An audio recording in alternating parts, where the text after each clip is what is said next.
অস্থিরতা লাগেই থাকে।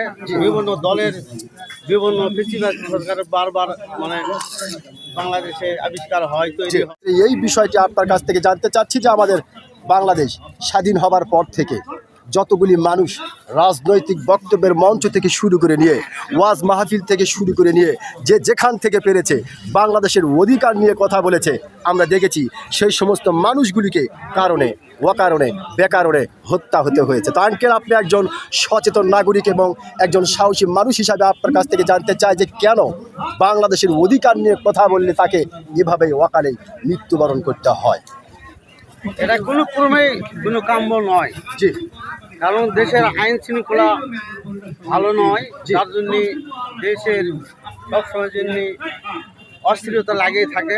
বিভিন্ন দলের বিভিন্ন ফেসিবাদ সরকারের বারবার মানে বাংলাদেশে আবিষ্কার হয়, তৈরি হয়। জি, তো এবারে যেহেতু ডক্টর ইউনূস সাহেব একটা ভালো পদক্ষেপ নিছে, দেশ সংস্কারের পক্ষে কতগুলো সংস্কারের মানে প্রতিক্রিয়া সৃষ্টি করেছে। জি, এই ব্যাপারে আমরা আশাবাদী যে এবারে বাংলাদেশ অবশ্যই নতুন প্রজন্মের জন্য একটু নতুন বাংলাদেশ আমরা পাবো এবারকার নির্বাচনের পর। যেহেতু আমাদের দেশের বিভিন্ন রাজনৈতিক দল যেভাবে জি, বলুন বলুন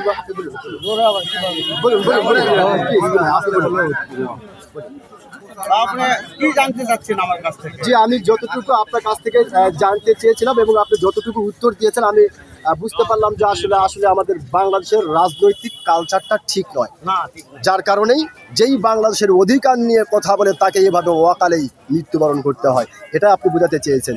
অসংখ্য ধন্যবাদ। আপনি অত্যন্ত গুরুত্বপূর্ণ একটি কথা বলেছেন এবং অত্যন্ত সাহসিকতার সহিত এই কথাটি বলেছেন।